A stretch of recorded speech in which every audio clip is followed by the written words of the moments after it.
child of God. 우리의 충분히여 되시나요?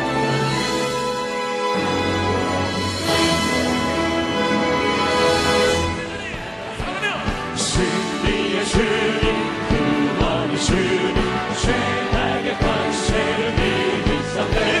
그가 죄령을 주신 사랑의 주님을 찬양하신 십자가의 깃발 들고 복음 전하자. 우리 모두 성령 충만. 할렐루야, 할렐루야. 승리의 주님, 구원의 주님, 죄악의 권세를 이기사네. 그가 죄령을 주신 사랑의 주님을 찬양하세. 나의 기쁨, 나의 소망 되시며 나의 생명이 되신 주 한낱 불러서 찬송을 드려도 늘 하신 말을 그리세. 나의 사모하는 선한 목자는 어느 꽃다운 동산에 양의 부리와 늘 함께 가셔서 기쁨을 함께 할 주의 자비로 고와 평한 얼굴 모든 천사도 반기며 주의 놀라운 진리의 말씀에 선지가 와닿아도다. 나의 심정 사모하는 예수여, 그 성조차도 반갑고 나의 생명과 나의 찬송하는 오직 주 예수 우리세. 오늘 저는 여러분과 함께 마음의 갈등이란 제목으로 은혜를 나누겠습니다. 우리가 이 세상에 살면서 완전한 신앙생활을 할 수 있는 사람은 한 사람도 없습니다. 아담의 자손은 원래 모두 다 죄 중에 태어나는 것입니다. 창세기 5장 1절로 3절에 보면 이것은 아담의 계보를 적은 책이니라. 하나님이 사람을 창조하실 때 하나님의 모양대로 지으시되 남자와 여자를 창조하셨고 그들이 창조되는 날에 하나님이 그들에게 복을 주시고 그들의 이름을 사람이라 일컬었더라. 아담은 130세에 자기의 모양 곧 자기의 형상과 같은 아들을 낳아 이름을 셋이라 하였다. 하나님은 아담을 하나님의 형상과 모양대로 지었는데 아담은 130세가 될 때 자기의 모양대로 자기를 닮은 아들을 낳았습니다. 왜 그러냐? 아담의 처음은 하나님의 형상과 모양으로 지었지만 타락한 이후 그는 하나님의 형상을 잃어버리고 자기 형상, 자기 모양대로 아들을 낳았습니다. 그러면 아담이 타락한 후 정체성은 어떻게 되겠습니까? 어떻게 됐습니까? 아담은 타락한 이후 하나님께 쫓겨난 자가 되었습니다. 에덴 동산에 돌아갈 수 없어요. 쫓겨났습니다. 그리고 쫓겨난 그 땅은 저주받은 땅에서 살게 되는 것입니다. 가시와 응급기가 나고 이마에 땀을 흘려야 먹고 사는 고통스러운 땅이었습니다. 그리고 쫓겨난 이후로 영혼도 육체도 죽음의 종이 되었습니다. 영혼은 벌써 죽어서 하나님과 교제가 안 되고 육체는 나이를 먹어서 죽게 된 것입니다. 그리고 평생에 사탄의 종이 되어 마귀가 시키는 대로 따라 할 수밖에 없게 된 것입니다. 이것이 바로 아담의 정체성입니다. 자기 모습인 것입니다. 아담은 타락하고 난 다음 자기 모습, 자기 모양대로 자식을 낳았으니 우리는 아담의 자손으로서 태어날 때부터 죄인으로 태어난 것입니다. 우리는 태어날 때부터 하나님께 쫓겨난 자로 태어나서 하나님 모르고 태어나고, 태어날 때부터 저주의 땅에서 태어나서 고통을 당하고, 태어날 때부터 영혼은 죽었고 육체도 죽음에 이르는 병에 들어있고 평생 동안 사탄의 종이 되어 사는 것입니다. 이건 자기가 잘못한 건 없는데 조상이 그렇게 해서 조상의 형상과 모상대로 우리가 유전을 받아서 타락한 정체성을 가지고 태어나는 것입니다. 뉴욕 전화회사에서 사람들이 통화 중에 가장 많이 사용하는 단어가 무엇인지 조사한 적이 있었습니다. 그 결과 사람들이 말을 할 때 가장 많이 사용하는 단어는 나라는 것이었습니다. 일반 사람들이 개인적으로 5,000번 통화하는 가운데 나라는 말을 3,790번이나 사용했다고 하는 것입니다. 이것은 인간이 자중심으로 생각하며 언제나 자기 목적을 위해서 살아간다는 것을 보여주는 것입니다. 타락한 인간에게는 자기밖에 없고 그 자기라는 것은 쫓겨난 인간이요, 저주받은 인간이요, 영혼도 육체도 죽음의 종이 된 인간이요, 평생 마귀의 종이 된 인간인 것입니다. 불쌍하기 짝이 없습니다. 인간이 자기의 힘으로 죄와 마귀와 악한 습관을 떨쳐버리지 못합니다. 그래서 성경은 로마서 3장 10절에 의인은 없나니 하나도 없다고 말했습니다. 이 땅에 의인은 없습니다. 누가 있나요? 아담의 자손치고 의인으로 태어난 사람 아무도 없고 의롭게 살 수 있는 힘을 가진 사람도 아무도 없습니다. 또한 모든 사람이 죄를 범하였음에 하나님의 영광에 이르지 못하다니 로마서 3장 23절입니다. 모든 사람이 죄를 상속으로 받고 태어나자마자 죄를 지었으니 하나님의 영광에 이르지 못합니다. 하나님은 의로운데 죄가 어떻게 의로운 하나님 앞에 나설 수 있습니까? 아담의 타락 이후 아담의 죄성은 자기 이후의 자녀들에게도 그대로 유전되어 모든 인간은 죄 가운데 마귀의 종으로 이 세상에 태어난 것입니다. 어린아이가 고고의 울음소리를 내고 태어날 때부터 벌써 죄인인 것입니다. 그러면 우리가 어떻게 할까요? 인간의 힘으로 구원받을 수 없고 종교의 힘으로 구원할 수 없고 수양과 도덕으로 구원받을 수 없습니다. 아무리 노력해도 죄인은 죄인인 것입니다. 죄인이 의인으로 변화되지 않습니다. 흑인이 세수물을 가지고 아무리 비누와 수세미로 얼굴을 닦고 몸을 닦는다고 해도 검은 피부가 희어지지 않습니다. 죄인이 아무리 수양과 도덕을 닦고 노력을 해도 의인으로 변화되지 않습니다. 죄인으로 태어난 사람은 죄인이요, 의인으로 태어나야 의인이 될 수 있는 것입니다. 그러므로 인간을 구원하기 위해서 하나님은 인간에게 수양과 도덕을 주지 않았습니다. 종교를 주시지 않았습니다. 인간에게 새로 태어날 수 있는 길을 열어주신 것입니다. 옛사람은 죽고 새사람으로 태어나도록 길을 여시겠습니다. 그런데 인간이 다 죽으면 어떻게 태어납니까? 하나님이 세상을 이처럼 사랑하사 독생자를 주셨으니 누구든지 저를 믿으면 멸망하지 않고 영생을 얻으리라. 예수님을 보내서 예수님이 우리 대신 십자가를 걸머지고 죽어주심으로 그리스도를 통해서 우리가 대신 죽고 장사 지내고 부활해서 새로운 피조물로 태어나야 구원을 받게 되는 것입니다. 갈라디아서 4장 4절로 5절에 때가 참에 하나님이 그 아들을 보내사 여자에게서 나게 하시고 율법 아래에 나게 하신 것은 율법 아래에 있는 자들을 속량하시고 우리로 아들의 영분을 얻게 하려 하심이라. 율법 아래에서 죄인이 된 우리들을 주님께서 값주고 사셔서 하나님의 아들이 되게 만들어 주신 것입니다. 그러므로 예수님은 죄 없이 태어나셔서 33년 동안 인간으로 사셨습니다. 요한 1서 3장 5절에 그가 우리 죄를 없애려고 나타나신 것을 너희가 아나니 그에게는 죄가 없나니라. 죄가 없는 사람이 죄인의 죄를 청산할 수 있지, 자기가 죄 있는 사람이 다른 사람 죄를 어떻게 감당합니까? 빚쟁이가 남의 빚을 갚을 수가 있습니까? 부자가 남의 빚을 갚지 빚쟁이 있는 남의 빚을 못 갚아요.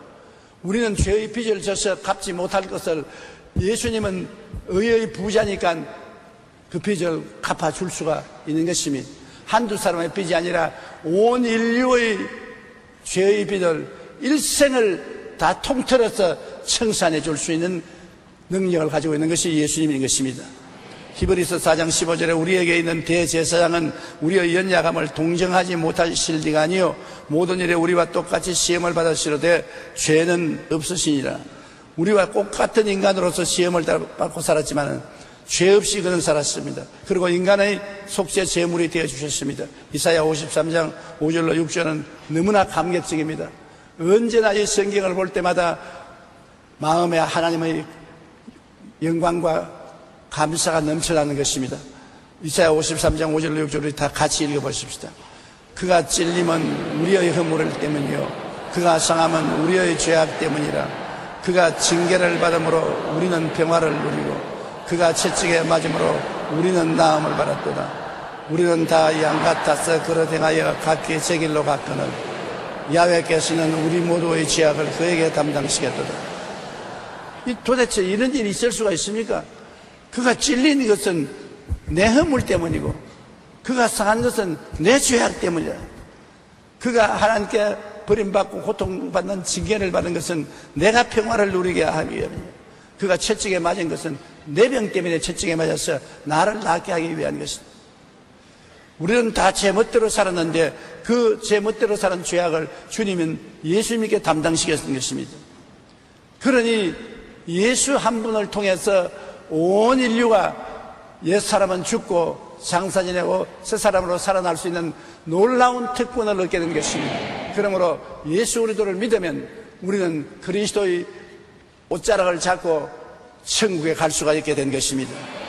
히브리서 9장 12절에 염소와 송아지의 피로 하지 아니하고 오직 자기의 피로 영원한 속죄를 이루어 단번에 성소에 들어갔느니라. 우리 피로, 자기의 피로서 우리 죄를 다 청산하고 주님 단번에 하나님 앞에 들어갈 수가 있었던 것입니다. 그러므로 죽음과 삶에 우리는 그리스도와 하나가 된 것입니다. 고린도전서 15장 3절로 4절에 이는 성경대로 그리스도께서 우리 죄를 위하여 죽으시고 장사 지낸 바 되셨다가 성경대로 사흘 만에 다시 살아나시다. 우리 죄 때문에 죽었다가 우리 위해서 살아나시다. 내가 그리스도를 통해서 죽고 내가 그리스도를 통해서 살아난 것입니다. 디모데후서 1장 10절에 이제는 우리 구주 예수 그리스도의 나타나심으로 말미암아 나타났으니 그는 사망을 패하시고 복음으로써 생명과 썩지 아니할 것을 드러내신지라. 사망을 패하시고 복음을 통해서 생명과 썩지 아니함을 우리에게 나타난 것입니다. 우리는 구원의 복음을 받았고 우리는 썩지 않은 하나님의 은총을 받았는 것입니다. 영혼이 썩지 않고 육체가 장차 부활해서 영원히 주님과 함께 사는 이 놀라운 은총을 우리가 받게 된 것입니다. 여러분, 이 땅의 모든 아담의 자손들은 죽을 수밖에 없는 피를 가지고 태어납니다.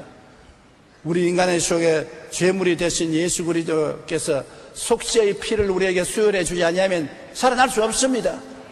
우리는 전부 죽을 피를 가지고 있는 것입니다. 아무도 이 피를 대신 수혈해 줄 수 있는 분은 없습니다.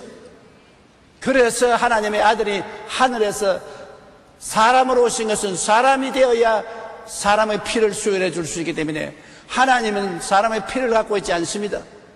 사람으로 오셔서 우리가 살 수 있는 보혈을 우리에게 수혈해 줌으로 말미암아 예수를 통해서 다 살게 되는 것입니다.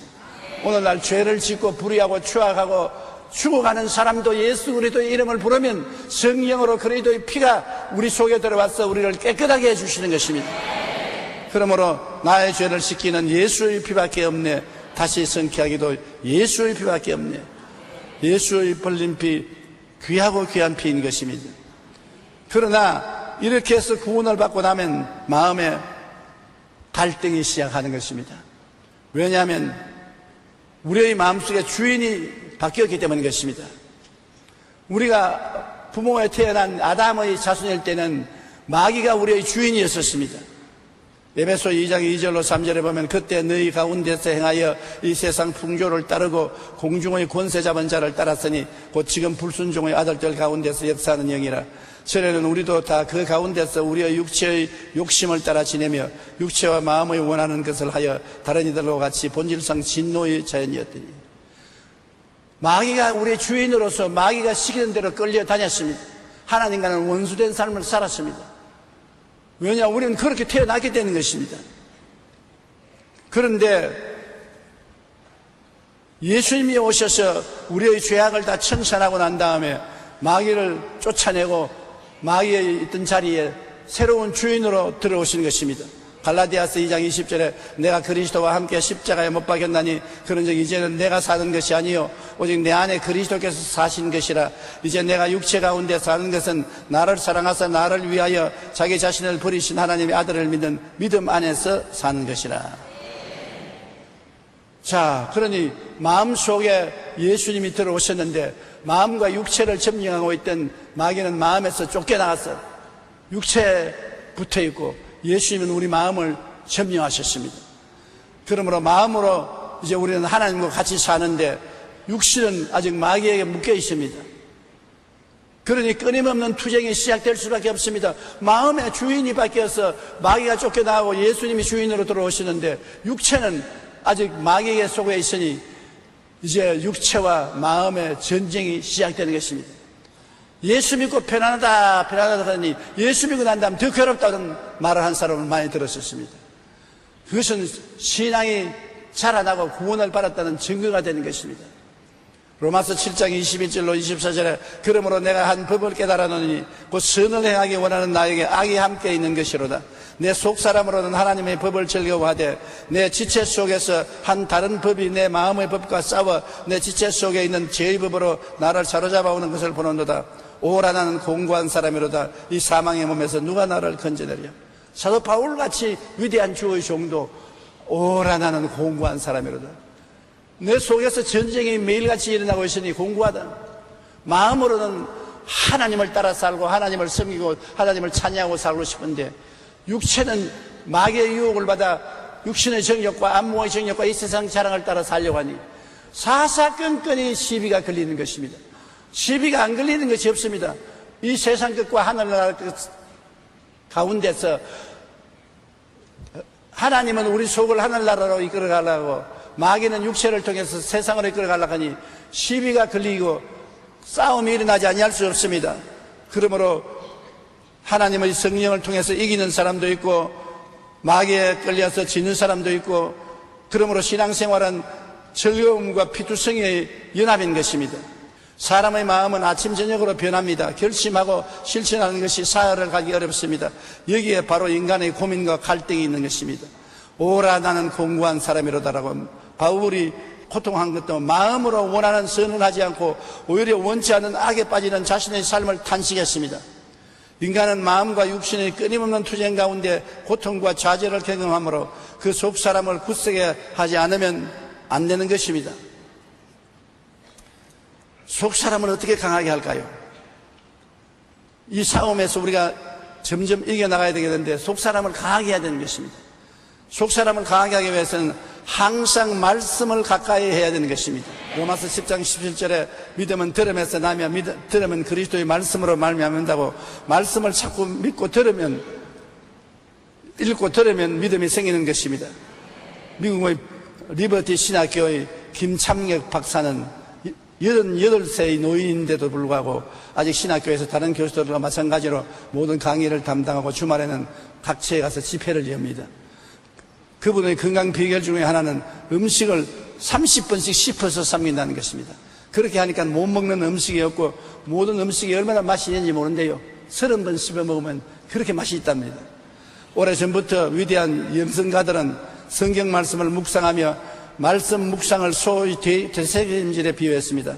말씀을 씹고 또 씹고 묵상하는 중에 말씀이 내 것이 되고 하나님의 음성을 들을 수 있는 것입니다. 그냥 한쪽 귀로 듣고 흘리면 안 돼요. 듣고 난 다음 또 생각하고 또 생각하고 또 생각하고 묵상하면 그것이 나에게 영양분이 되는 것입니다. 영성신학자 유진 피더슨은 이 책을 먹으라는 그 책에서 사냥개에 얽힌 일화를 소개했습니다. 어느 날 그 집에서 키우는 사냥개가 사슴뼈를 발견하고 뼈가 하얗게 드러날 때까지 물어뜯는 것을 보았습니다. 그리고 그 맛을 음미하고 핥아먹는 장면을 보다가 갑자기 히브리어의 성경 단어 하나가 연상되었다고 합니다. 그 단어는 하가라는 말이었는데 시편 1편에 주야로 율법을 묵상하라고 했을 때 바로 그 하가라는 단어를 사용한 것입니다. 속 사람을 강하게 하기 위해서 늘 말씀을 가까이 하고 말씀을 묵상하여 말씀의 뜻을 깨닫고 그 진리와 생명의 말씀 위에 굳게 서면 우리가 속 사람이 강해지는 것입니다. 그 다음에는 쉬지 않고 기도하고 회개할 것입니다. 우리가 속사람이 강해지려면 죄를 안 지을 때가 없으니까 지을 때마다 자꾸 회개를 해야 돼요. 감추면 안 돼요. 하나님 앞에 회개를 해야 돼요. 그러고 난 다음 기도를 쉬지 않아야 돼요. 자꾸 도움을 달라고 하나님께 기도해야 돼요. 골로새서 4장 2절에 기도를 계속하고 기도에 항상 깨어있으라고 말하는 것입니다. 기도를 계속해야 돼요. 요한 1서 1장 9절에 만일 우리가 우리 죄를 자백하면 그는 미쁘시고 이루사 우리 죄를 사하시며 우리의 모든 불의에서 깨끗하게 하실 것이요. 죄는 하나님이 이미 다 청산해버린 것입니다. 우리가 의롭게 되어서 구원받는 것이 아니라 믿음으로 구원은 받아 놓았습니다. 이미 용서받아 놓은 죄예요. 그러나 우리가 용서해달라고 말을 해야 하나님 그것을 청산해 주시는 것입니다. 그래서 우리가 깨끗해지고 속사람이 강해지고 하나님 나라에 당당히 들어갈 수 있게 되는 것입니다. 그러므로 죄는 지을 때마다 자꾸 회개해야 돼요. 그러면 하나님 성령의 역사에서 점점 이기게 만들어 주는 것인데 회개하고 기도하지 않기 때문에 깊은 죄악 가운데 빠져들어가는 것입니다. 그리고 우리가 속사람을 강하게 하려면 예배의 모임을 통한 신앙의 교제가 있어야 되는 것입니다. 예수 잘 믿는 사람하고 같이 살게 되면 예수를 잘 믿게 돼요. 예수 잘 못 믿는 사람하고 살게 되면 예수 잘 못 믿게 돼요. 하늘나라 이야기를 많이 하는 사람하고 이야기하면 하늘나라가 가차워지고 세상 일을 많이 하는 사람하고 같이 있으면 세상이 가차워져요. 사람은 누구와 같이 교제를 하는가가 그 인생에 큰 영향력을 미치는 것입니다. 대개 예수 안 믿던 남자들이 예수 잘 믿는 것은 장가 잘 들어서 부인이 예수 잘 믿는 부인을 만나서 그런 것입니다. 부인이 예수 잘 믿으면 결코 나중에 남자도 예수 잘 믿게 되는 것입니다. 그 영향력을 안 따라갈 도리가 없어요. 사도행전 2장 46절에 날마다 마음을 같이하여 성전에 모이기를 힘썼다고 말한 것입니다. 시편 138편 2절로 3절에 내가 주의 성전을 향하여 예배하며 주의 인자하심과 성실하심으로 말미암아 주의 이름에 감사하오리니 이는 주께서 주의 말씀을 주의 모든 이름보다 높게 하셨습니다. 내가 간구하는 날에 주께서 응답하시고 내 영혼에 힘을 주어 나를 강하게 하셨나이다. 예배드리고 하나님께 같이 찬송하면 신앙이 강해지고 믿음이 튼튼해지는 것입니다. 그러므로 꼭 주일날 예배 모임을 충실히 해야 되는 것입니다. 마음의 평안과 행복을 느끼는 시간은 하나님께 예배드릴 때인 것입니다. 예배를 통해서 좋으신 하나님을 만나고 또 성도 간의 교제를 나눌 때 우리의 속사람은 강해지고 우리의 삶은 기쁨과 평안이 넘치게 되는 것입니다. 하나님과의 교제, 성도와의 교제가 우리 신앙을 튼튼하게 하는 것입니다. 그리고 또 우리는 성령님의 도우심을 간구해야 되는 것입니다. 그러므로 이제 그리스도 예수 안에 있는 자에게는 결코 정죄함이 없나니 이는 그리스도 예수 안에 있는 성령의 생명의 법이 죄와 사망의 법에서 너를 해방하였습니다. 성령도 우리의 연약함을 도우시나니 우리는 마땅히 기도할 바를 알지 못하나 오직 성령이 말할 수 없는 탄식으로 우리를 위하여 친히 간구하시느니라. 성령은 우리 도우미로서 오신 것입니다. 하나님이 우리를 돕기 위해서 하늘에서 보내서 우리와 같이 계신데 지금도 이 자리에 계십니다. 공기를 보지 못했잖아요. 그러나 여러분 공기 없으면 삽니까? 끊임없이 숨 쉬어서 내 뱃속에 있고 밖으로 나가고 뱃속에 있고 밖으로 나갑니다. 성령은 공기와 같습니다. 여러분 속에 계시고 여러분 밖에 계신 것입니다. 성령님을 인정하고 환영하고 모시드리고 의지하고 성령의 도움을 청하면 성령이 죄와 사망의 법을 내어 쫓고 여러분을 승리하게 만들어주는 것입니다. 성령으로 충만한 것은 우리 신앙생활에 절대 필요한 것입니다. 힘으로도 능으로도 안 되지만은 성령이 되게 만들어주는 것입니다. 기도하고 구하니까 해주는 것입니다. 기도하고 구하지 않으니까 안 해주는 것입니다. 무엇인지 기도하고 구한 것은 받은 줄로 믿어라. 그래야만 그대로 되리라고 말하는 것입니다. 인간은 머리털 하나도 희도 끔게 할 수 없습니다. 그러나 우리가 성령님을 의지하며 성령님의 도우심을 간구할 때 성령님은 그 위대한 능력으로 어떠한 절망에 처해 있더라도 그런 환경에서 우리를 건져내주고 이기게 만들어주는 것입니다. 우리의 수단과 방법이 아닙니다. 성령의 수단과 방법입니다. 우리가 알지 못하는 크고 비밀한 일로서 우리를 그 수렁에서 건져내 주시고 도와주시는 것입니다. 그러므로 사람의 힘으로 할 수 없다고 생각하지 마십시오. 할 수 있게 되니 무슨 말이냐? 믿는 자에게는 능치 못하심이 없다니라. 우리는 하나님을 믿고 꿈꾸고 믿고 감사하고 찬양하며 살면 놀라운 일이 우리 생활 속에 항상 일어나게 되는 것입니다. 우리는 이 땅에 사는 동안에 마음과 육신이 함께 삶으로 갈등은 계속합니다. 갈등 없는 사람이 없어요. 저 강단에 있는 목사님은 늘 신령한 생활을 하니까 갈등이 없을 것이다. 천만에요. 저도 세상이 끊임없이 쳐들어오고 하늘나라가 끊임없이 마음에 채워 세상과 하늘나라가 갈등을 하고 투쟁을 하는 것입니다. 갈등을 해요. 저도 온 세계를 다니면서 참으로 위대한 주의 종을 많이 만났습니다.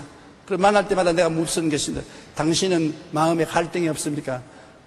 그러면 나를 언제든지 보고 싱긋이 웃으면서 갈등이 없는 사람이 어디 있습니까?